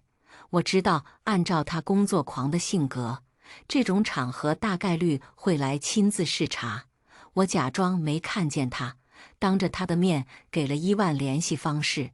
可我知道他的心情一定不像他脸上的那么淡定，毕竟顾总明明忙得要死，可在接下来的几个小时内却一直留在画展上。无论我到哪个角落，都能感觉到他如影随形的目光。这紧迫盯人的感觉实在让人有些浑身发毛。等到闭展的时候，目光消失了，大概顾总的地狱行程终于忙不过来，秘书把人抓走了。我终于松了口气，准备走的时候，却被人一把拉到了楼梯间。我听见伊万在喊我，茵茵。顾乃森的气息几乎喷到我脸上，他一只手将我的双手扣住，按在墙上，另一只手钳住我的下颌，声音冷得几乎能凝出冰来。他是谁？我用力推他，企图从他的禁锢中挣扎出来。你有老婆了，有什么立场管我？似乎被质问的一愣，顾乃森松开手，我踉踉跄跄从他身下逃开，倔强地看着他，眼泪却一颗颗落下来，心中却在数着1、2、3。一股大力传来，顾乃森再次一把将我拉入怀中。我从他的眼中看见了挣扎和痛苦，茵茵，你不要这样对我！我哭着挣扎着想推开他。我说过不做情人，他没有给我继续说完的机会，那就不做。我愣住了，炽热的吻铺天盖地压下来，他掐着我的下颌，逼着我回应，大腿强势地挤进我的双腿之间，几乎将我整个人钉在了墙上，甚至还觉得不够，咬了一口我的下唇，声音又低又哑，带着强烈的低暗感。张嘴，他是那种掌控欲非常强的男人，落在亲吻上时，就是几乎将我亲到窒息。后来等我回过神来的时候，已经不知何时坐在了他的腿上，整个人完全嵌入了他的怀里。我不当小三。顾乃森低头吻掉我的眼泪，声音低哑却坚定。我知道。我攀着他的领带，逼问他：“你爱他吗？”顾乃森回答得很简单：“联姻而已，家里安排的，谁都可以。”我推开他，挣扎着想下地。放手！你是不是对我也是这样？他低声笑起来，把我紧紧搂入怀中，一下又一下亲吻我的发顶，像在发誓，又像在许诺。那是以前，我没有遇见你，给我点时间，我会跟他说清楚。我裹着顾乃森的外套，看着他温柔沉静的侧脸，终于勾住他的脖子，在他的面颊上轻轻一吻。我等你。我站在窗边，目送恋恋不舍的他开车离开，送他上战场，那个足以让关俏俏撕心裂肺的战场。等车尾灯消失之后，我点燃了一根烟，吐出一个圆圆的烟圈，紧接着又吐出一个，满意的看着他套进了之前的那个大圈里。接连好几天，关俏俏的小号上都在破防，他关注了一大堆各种玄学博主，请古曼童，请小鬼，请狐仙，用各种各样恶毒的语言诅咒那个插手他婚姻的贱人去死，抢别人的老公贱不贱啊？贱人，全家暴毙，死无全尸，多好笑啊！要是这世上真有鬼神的话，怎么像他那样的人会没报应呢？他甚至连大号都不管不顾的撂狠话。我知道你能看见，别让我抓到你。你给我等着！关俏俏那种人，从来都是自视甚高，哪里容得下有人竟然敢把手伸到他的碗里？更别提是枕边人的背叛了。更何况，关家早就大不如前，顾乃森是他手中最大的王牌，他彻底气疯了。那天下午，我突然接到了一个很急的大单，说是公司下午茶要用。我和雇佣的员工都忙疯了，份数太多，一时半会找不到合适的外卖员，对方催得又急。我看距离也不算太远，自己亲自送过去。我按照对方的要求，将酒酿汤圆在桌上码好。就在我收拾最后几盒时，身后突然传来一股巨力，我毫无防备地重重撞上餐台，连带着上面的汤汤水水一起摔在了地上。贱人！滚烫的酒酿汤圆被浇在我的手臂和身上，我疼得惨叫起来。关俏俏脸色阴沉，不知等了多久。她身上裹着迈密的大衣，眼下戴着遮不住的青黑憔悴。这个季节依旧光腿高跟鞋，可即便极力打扮得光鲜亮丽，如同少女了，可遮不住的疲惫感依旧层层叠叠从粉底下渗出来。看样子，她这段时间过得很不好。我就知道是你，你们这种贱人肯定不会善罢甘休，肯定会缠着她。我捂住胳膊，故意小声挑衅她，用只有她能看见的角度展现颈部的吻痕。她都告诉我了，她根本就不爱你，你们只是联姻而已，是你和是别人没什么区别。她都不肯碰你，是不是？你都不知道她在我床上有多热情。我的余光看见旁边已经有人开始举起手机拍视频，刻意压低的挑衅声音轻而得意。他说他爱我，要和你离婚，不被爱的才是小三。关俏俏勃然大怒，他再也顾不上所谓的体面，积攒了多日的怨恨终于找到出口，手里宝格丽的绿色蛇头包不管不顾地朝着我劈头盖脸地砸下来。贱人，贱人！我猝不及防，额角挨了一下，尖锐的蛇头装饰划过皮肤，一阵剧痛传来，我的视野被染成了血红色。我疼得下意识捂住脸。关俏俏作威作福，恶毒惯了，从来不把旁人的命当命。趁着我视线受阻，他竟然抬起尖尖的高跟鞋头，朝着我的眼睛踢过来。只要命中，我的眼珠子肯定会被踢爆掉。让你勾引我老公，我现在就踢爆你的狗眼，看你还拿什么勾引人！我毫不犹豫，朝着他的膝关节就是用力一脚。关俏俏猝不及防，膝盖重重磕在了地上，皮破血流，顿时痛得惨叫起来。她这辈子大概都没吃过这么大的亏，整个人都被摔懵了，好一会才反应过来，随即尖叫着朝我扑上来。我毫不犹豫朝她肚子重重踹了一脚，又狠狠给了她一耳光。关俏俏都被打懵了，好一会才气得尖叫起来：“贱人！你竟然敢打我！”我隐约听见了外面的动静，心中估算着顾乃森大概这会也该赶到了，毕竟我跟他约好了一起吃晚饭，他也该来接我了。于是我索性再给他添了把火。我当然敢！你们纪念日的时候，他在陪我看烟花，我冲他得意洋洋地笑。前阵子那个放了一夜的烟花，你不知道是谁吧？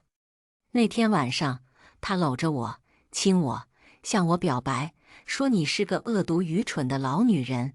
关俏俏气疯了，尖尖的指甲弯起，朝着我的脸就用力挖过来。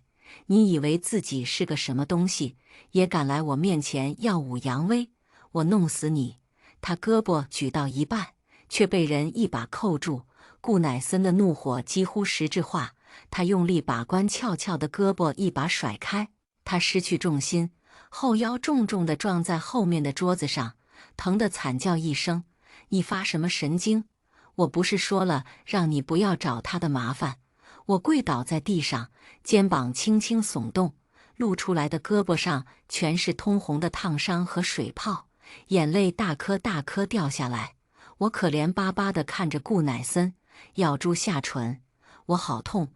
顾乃森心疼地扶住我的肩膀，想抱住我又不知道如何下手，只能一下又一下低声道歉：“对不起，是我来晚了。”他从头到尾都没有回头看关俏俏一眼，他的漠不关心彻底击溃了关俏俏。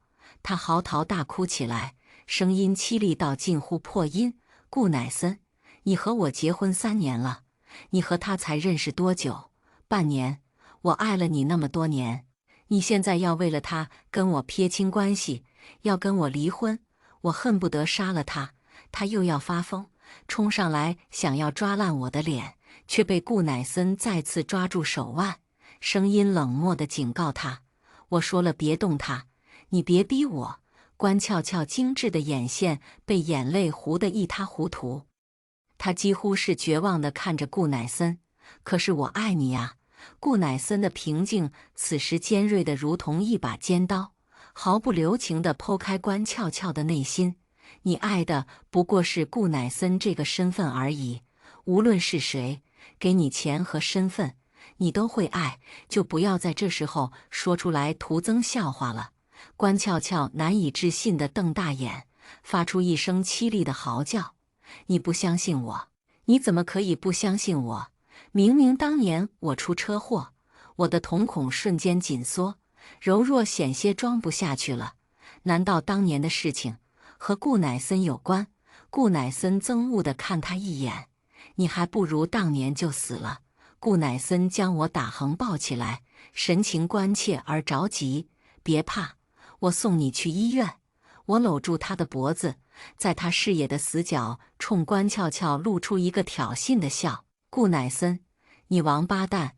关俏俏的声音凄厉的仿佛淬了毒：“顾乃森，我们两家不会同意我们离婚的。”我紧紧抓住顾乃森的袖子，他安抚性地拍了拍我，我会让他们同意的。顾乃森还在安慰我，关俏俏的妆已经彻底花了。他像个疯子一样的视频大概已经在各个平台流传，就看多久之后能压下来了。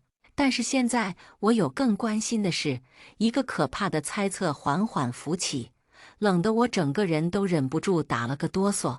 顾家也是从运输行业发家的，当年我妈的死那么干净，找不到监控，肇事司机死亡，一切首尾处理得干干净净。这到底是关家一家的手笔，还是顾家也在里面出了力呢？就在这时，周围的人群突然爆发出一阵惊呼声。我下意识顺着人群的方向看去，看见关俏俏痛苦地倒在地上，有血从她两腿之间流出来。关俏俏怀孕了2个月，坐在医院的走廊上，顾乃森的脸色难看得可怕。他紧紧握住我的手。我已经半年没碰过他了。顾乃森向来是个不喜欢拖泥带水的人，可我没想到他竟然会直接把关俏俏从那栋房子里扔了出去，是真的扔，连向来护短的关家人都不敢多发一言，任凭关俏俏如何哭闹都无济于事。那天我站在顾乃森身侧，听着关俏俏暴怒发狂，他尖叫着诅咒我：贱人，你不得好死！我害怕搬往顾乃森身后躲了躲，他却误会了什么。别怕，他伤害不了你了。从顾乃森的肩头，我微微歪头，冲关俏俏笑得露出了尖尖虎牙。他气疯了。顾乃森对我很好，本来以为充满了算计和阴谋的恋爱，竟然也会是甜的吗？我把他当作攻略对象，从关俏俏的只言片语中拼凑出他的喜好，尽可能地把自己拧成他喜欢的模样。可他说：“茵茵，你只管做自己。”他低头亲吻我，脸上的温柔几乎要溢出来。才不是！我恨不得藏起自己每一根狐狸尾巴，哪里敢让他看见我美人皮囊下的真面目。都说土耳其要和最爱的人去，所以他带我登上了凌晨的卡帕多奇亚的热气球。我没想到他竟然会亲自驾驶热气球。太阳从山峦后跃出来的时候，灿烂的阳光给卡帕多奇亚蜂窝状的地貌镀上一层瑰丽的金色，玫瑰色的岩石层层叠叠铺开，火山岩城堡高高耸立，阳光一点点驱散阴霾。那些古老的石窟教堂、地下村落，一点点如同画卷般铺开。放眼望去，无数大大小小、色彩斑斓的气球漂浮在云端，美得让人近乎落泪。在遇到你之前，我不知道自己喜欢什么样的人，和谁在一起都无所谓。遇到你之后，我知道这辈子我只想与你共度余生。说这句话的时候，顾乃森放开了手，任凭热气球在空中自由飞行。他从背后抱住我，轻声笑起来。每年都有热气球出事，茵茵，如果我们在这里掉下去，你说算不算白头偕老？我震惊地瞪大眼，许久没有回答，却被他捂住眼睛，低头轻轻一吻。我听到他对我说：“骗你的，我怎么舍得？但是我想跟你打一个赌。”我迷茫地看向他，这附近是爱情谷。可热气球一旦升空，随着大气不断升温，气流将变得不稳定，落点完全由风控制。我许愿，他的声音又低又沉，由爱情谷见证我对你的爱。最后，热气球降落在爱情谷，顾乃森大笑着抱住我在地上转圈，我的裙摆几乎被他转得飞起来。我就知道，老天都会祝福我们。我搂着他的脖子，轻而又轻地吐出一口气。我悲哀地发现自己好像真的沉沦了下去。他替我考虑一切，在发现我喜欢画画之后，他甚至替我写了推荐信，问我想不想去国外学习艺术。他说：“茵茵，出身并不是你所能选择的，可每个人的愿望都值得被尊重。以前是没有机会，而现在，我愿意尽可能让你快乐。他的手机密码是我的生日，他的书房门是我们在一起的那一天，他的一切都对我毫不设防地敞开。我毫不客气地翻了个底朝天。顾关两家多年合作，相互之间的关系早就打断骨头连着筋，他们之间的利益不可能那么容易切割。可更让我惊喜的是，关家早些年发家的时候并不干净，这些年来虽然上岸洗白，但并不成功，早已只剩下那张薄薄的豪门皮了。可大概天要让其灭亡，必先让其疯狂，他们依旧行事不知收敛，所以才养出来关俏俏这么个嚣张跋扈的玩意儿。顾乃森老奸巨猾，哪怕和关俏俏结婚，所有和关家的合作项目都是法律风险过了一轮又一轮，防备心简直拉到了顶点。我不信顾乃森不会在手里握着些什么足以辖制关家的东西。好消息，我找到了他手里的证据。他不但留下了和关家交易过程中关家的不法行为证据，当中甚至还有不少一看就是私下调查捏在手里有备无患的东西。看着那些分门别类的资料，我忍不住想笑。关俏俏知道自己的枕边人早就想和他家切割吗？坏消息，虽然那条路不在顾家手上，但是医院是顾家的，难怪顾乃森会说出来那句“你还不如当年就死了”。他家大概并没有参与当年的事，但对于关家的违法行为，大概率是睁一只眼闭一只眼，不算主犯，却也不算全然无辜。这才是我认识的顾乃森，哪里可能是那样一个从天而降的恋爱脑？我从来都认为人和人之间的关系源于苦心经营、利益往来，而我只是在最恰当的时候出现的最符合他喜好的人而已。手机响的时候，顾乃森在我身旁熟睡，我下意识摸出手机，发现是伊万的消息。有消息了。我曾拜托他查关俏俏怀孕的事，实在是从他表现出来的对顾乃森发疯般的迷恋来看，我找不到任何他出轨的理由。我刚轻手轻脚坐起身，身边就传来顾乃森带着睡意的困倦声音：“怎么起这么早？出去晨跑？最近有点发胖了。”他笑起来，伸手搂住我的腰，一个用力，我们的体位上下翻转。他轻而易举地压在我头顶，带着满满的不怀好意：“我们也可以做点别的运动。”我赶紧讨饶：“才不要！我昨晚腰都要断了。”最后还是被他讨了一个吻才肯放人。出门的时候，我能感觉到他看着我的眼神，温柔而沉静。爱上顾乃森实在是太过容易，我怕我再犹豫下去，会做出令自己失望的决定。伊万像条大德牧一样摇着尾巴扑过来，我一个不防，被他抱了个满怀。松手，你也不怕被人拍到？我用力推开他，企图从他过分的热情里挣扎出来。拍到也很好啊，万一你真的对那个男人动心怎么办？他灿烂的笑容中有一丝不易察觉的阴霾，可很快就被遮掩了过去。伊万，我警告地喊了他一声。他高高举起双手，示意自己并没有什么恶意。关俏俏确实出轨了，孩子是谁的？我忍不住问。我的。伊万的笑容充满恶劣。我瞪大了眼睛。怎么可能？怎么不可能？伊万嗤笑一声，终于脱下了他的伪装，露出毫不掩饰的偏激和戾气。他那种自视甚高的三流货色，在被抛弃之后，最需要得到满足的就是被承认。这时，如果有年轻小狼狗对他展开热烈的追求，让他证明自己的女性魅力，做出什么事来都不奇怪。我看你动作太慢了，所以就出手帮你一把。他甚至还有几分得意。你看，他这不就净身出户了吗？我皱起眉。伊万，你这样行事太冲动了。伊万骤然逼近，带着强烈的压迫感。我不像你，宋音，你被那个男人迷昏了头脑，你是不是都忘记了要复仇了？我没有，我冷静地看着伊万，不要用你的冲动鲁莽绑架我。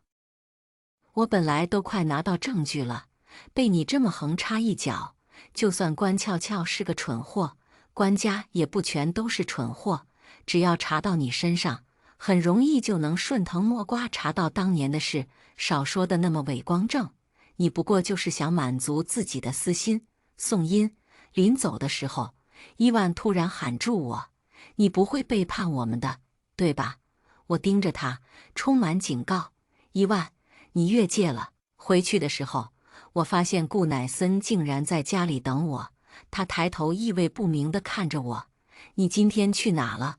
我换鞋的动作顿时微微一顿，想了想，我找了个折中的说法：“见了个朋友。”茵茵，我听见他喊我。我生平最恨别人骗我，有那么一个瞬间，我很想回头抱住他，告诉他一切。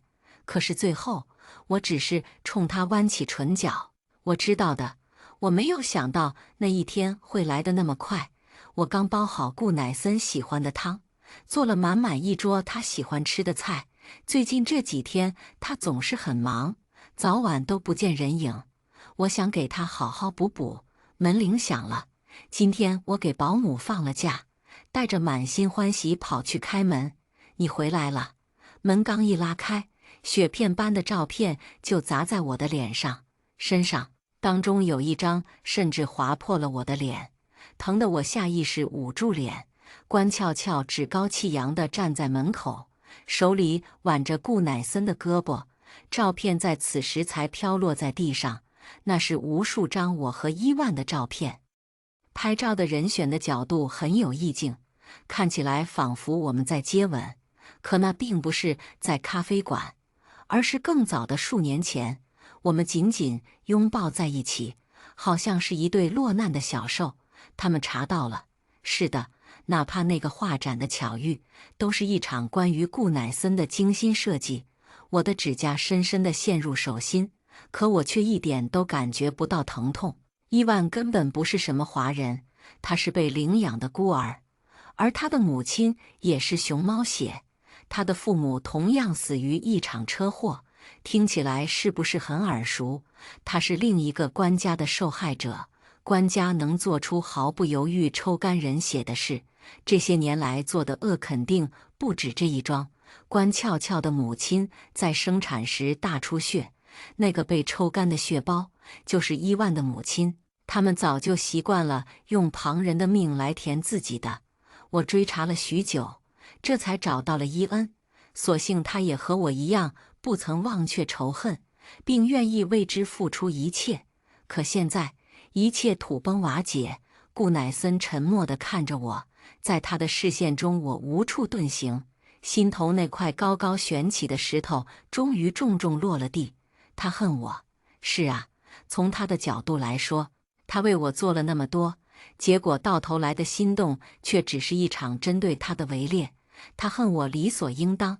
我给过你机会了。顾乃森的脸上看不出来喜怒。那天晚上我问过你，如果你能向我坦白，我会原谅你。我勉强笑了笑。那我是不是还要感谢你肯给我狡辩的机会？顾乃森实在是一个非常完美的爱人，在一起久了，我实在很难控制住自己的心不沉沦。可我也知道，他这种人控制欲极强，绝对不可能允许自己的枕边人有别的心思。不过现在，我不用担心了。关俏俏俨然成了胜利者，她拉着顾乃森的胳膊扭啊扭，整个人又娇气又委屈的样子。我就说了，他来找你就是为了报复我。他指着我的鼻子，尖尖的指甲一下一下戳到了我脸上，好像破皮了。他就是记恨我那次出事，害他妈被抽干了血。我又不是故意的，那次没有其他熊猫血了吗？再说了，要不是我出事，那种下等人的血怎么可能流进我的血管里？我还嫌脏呢。再说了，我家又不是没给钱，拿了钱还来闹，见人就是见人，一股熊熊怒火从我胸腔燃起来。我从地上爬起来，毫不犹豫地扯住关俏俏的头发，一把将她从顾乃森身边扯开，给了他狠狠的几耳光。你当你是什么上等人吗？贱种！你这条贱命拿去换我妈的，你配吗？我动作又狠又快，甚至连顾乃森都没反应过来，指甲在关俏俏脸上刮下几块皮来，鲜血顿时飙出来。关俏俏完全没想到会当着顾乃森的面被打，整个人愣了片刻，随即气得尖叫起来：“贱人，你怎么敢打我？反正已经拼着鱼死网破了！”我掐着关俏俏的脖子，恨不得把眼前这个贱人掐死。要不是因为他，我的人生怎么会变成这个样子？关俏俏从喉咙里发出咯咯的声音，面色因为缺氧涨得通红。她到这会儿才意识到我真的是想掐死她，脸上全是恐惧。她朝着顾乃森的方向伸手，祈求他救命！救！我的脑海里只剩下一个声音：掐死他！只要掐死他，一切就都结束了。可是，一只手抓住了我的，顾乃森强硬地把我的手从关俏俏脖子上扯开。不行，无论我多挣扎，多努力，可是手指依旧一根一根被掰开。我死死瞪着顾乃森：别让我恨你！他声音平静：我不能让你杀了他。关俏俏跌坐在地上，脸上全是恐惧之色，两腿间淅淅沥沥一地，竟然是被吓尿了。她做了那么多坏事，到现在才知道，原来杀人竟然是要偿命的。伊万被驱逐出境，我的炖品店被砸，关家依旧高高在上，一切仿佛都回到了原点。我的出租屋门外也被人泼满了油漆。我一个人蜷缩在出租屋里，一时间竟然感觉到的是庆幸。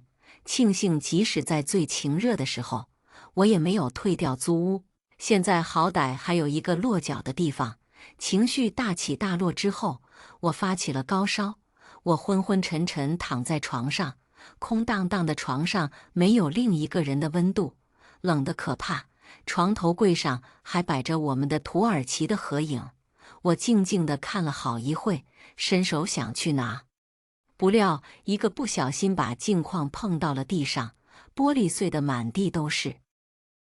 我下意识伸手去拿照片，可是病后的身体无力，我一头从床上栽了下去，尖锐的玻璃扎进了我的身体。我掐着时间看地上的血流的差不多了，撑着最后一口气打了120。然后就晕了过去。等我醒过来的时候，已经进了医院。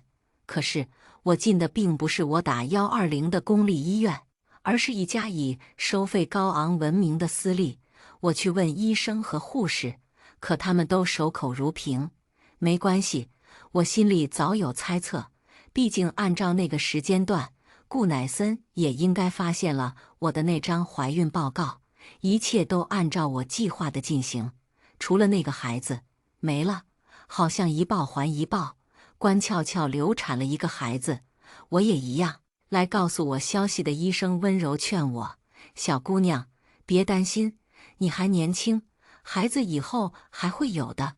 我捂着小腹，感觉心里空落落的，好像有什么重要的东西离开了我一样。按照时间来算，孩子是我们在土耳其的时候怀上的。大概是感受到了父母之间的尔虞我诈，所以他不愿意当我的宝宝。半夜时分，我像感应到了什么一样，突然醒过来，正看见顾乃森坐在窗边，手里夹着根烟，却并没有点燃。他坐了好一会儿之后，起身准备走。我喊住了他：老公。他停住了。我不是，别乱叫，我们的宝宝没了。我挣扎着从床上想起来，疼痛从身上各个位置渗出来，冷汗涔涔而下。我哀哀切切地看着他：老公，我好痛。顾乃森冷笑一声：这不是你预谋已久的吗？连自己的孩子都能拿来算计。宋音，你真是好狠的心，连他自己都没发现他的声音在颤抖。我挣扎着下床，却因为腿软而跌了下去。在我的脸即将砸上地面的时候，一只有力的手拉住了我。我反手抱住他，终于呜咽着哭出声来。可是他杀了我妈，我之所以落到现在这个地步，全是因为他。我发誓，我和你一样期待那个孩子。你知道他来的时候，我有多高兴吗？我将脸埋入他的胸膛，熟悉的温度让我的眼泪落得更凶了。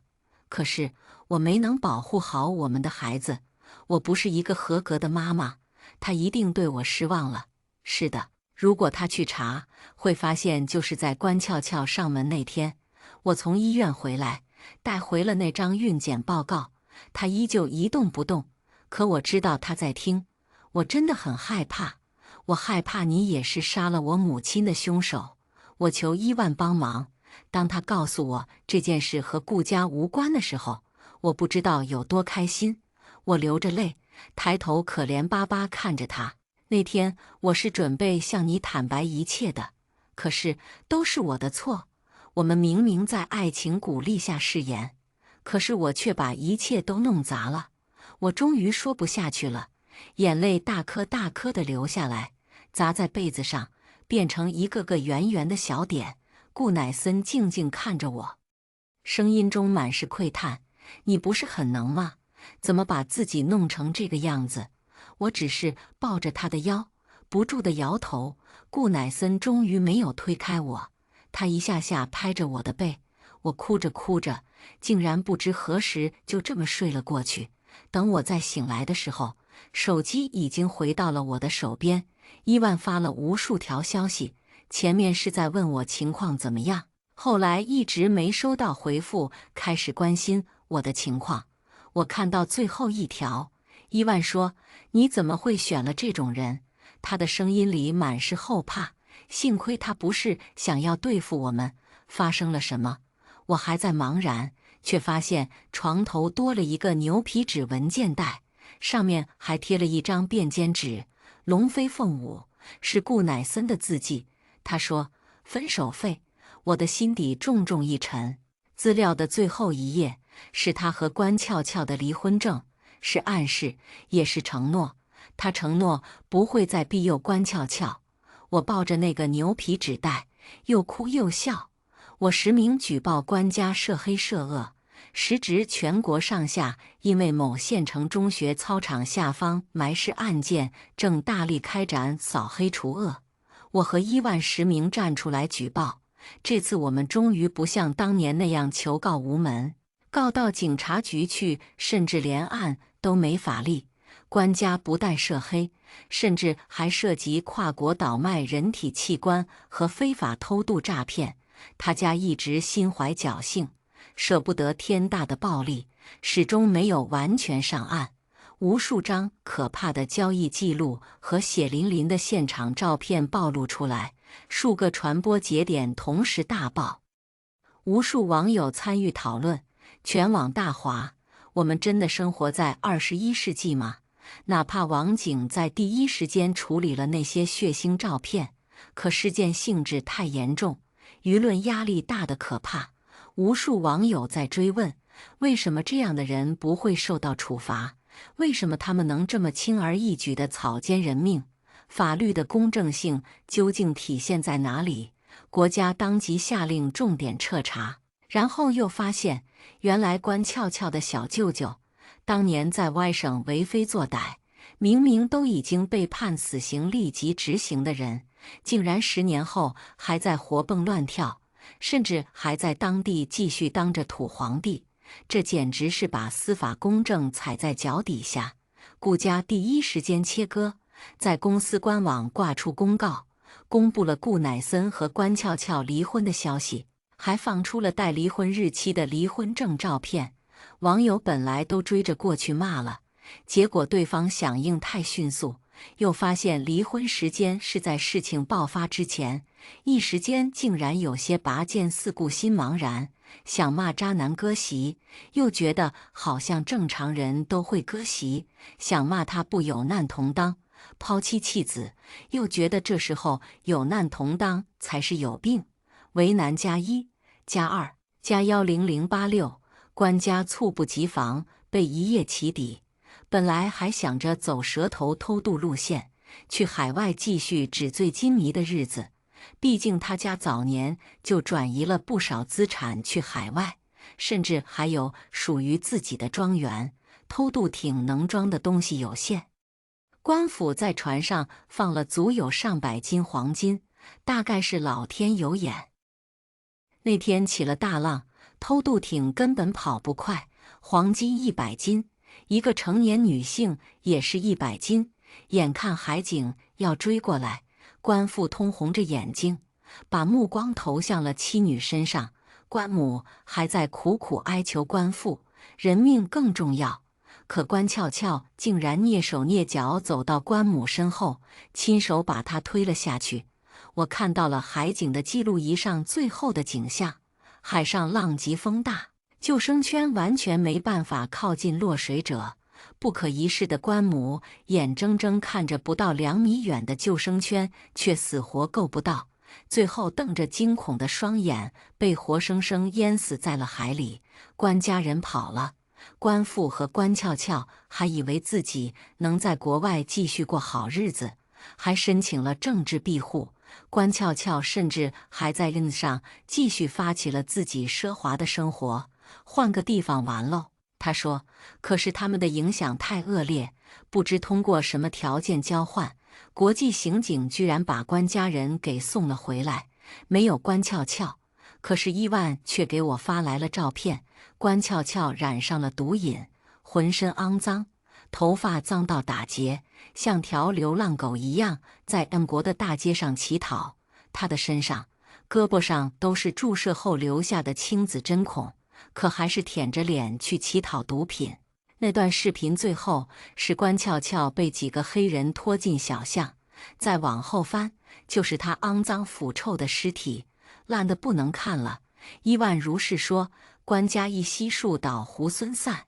可是顾乃森还是没来找我，我去给他送过几次酒酿汤圆，都被他拒之门外。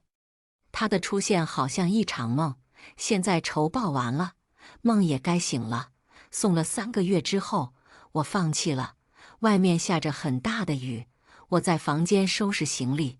伊万大力邀请我去国外读书，我准备先去看看，如果合适就继续进修。毕竟我真的很想读大学。明天就是航班的出发时间。深夜，门外突然传来剧烈的敲击声，谁会现在来？我有些迷惑地拉开门，却看见湿透的顾乃森，雨水顺着他的脸往下滴，整个人看起来狼狈不堪。顾先生，你来干什么？我后退一步，下意识想关门，他却强硬地把脚挤了进来，单手将我的双手扣在头顶，手劲大得仿佛一个铁钳。我努力挣扎，可他却抓得更紧。你为什么不来送汤圆了？我气道。你不是不吃吗？我都看见你扔到垃圾桶，保洁捡走了。顾乃森的脸色变了又变，我发现他的耳后竟然漫起了一层薄红，许久才咬牙切齿。我捡回来了。我惊讶地睁大眼。顾乃森别开视线，可当看清房间内的行李箱之后，他的脸色更难看了。你要走？是，我点点头。明天的航班。顾乃森愣住了，许久之后他开口，甚至还有些委屈。今天是我的生日。我这才想起来，算了，不装了，我就是故意的。我叹了口气，有无数个人愿意给顾总做一碗酒酿汤圆。他执着地看着我，可我只想吃你做的。我们对视了好一会儿，我终于败下阵来，转身去厨房，给他下了一碗酒酿汤圆。吃完了就走吧。你真狠心。我诧异抬头，却被他抓住手腕，一把拉进怀里。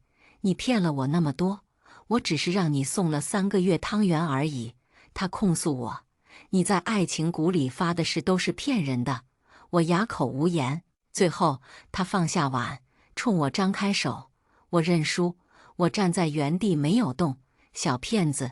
他咬牙切齿上前，用力地将我抱进怀里。我知道你对我从头到尾都是欺骗和利用，可是我有什么办法？他的嘴唇都在颤抖，他抓住我的手，死死按在胸口，他的心在薄薄的皮肉下疯狂地跳动。我骗不了自己，我的心告诉我，他还是爱你。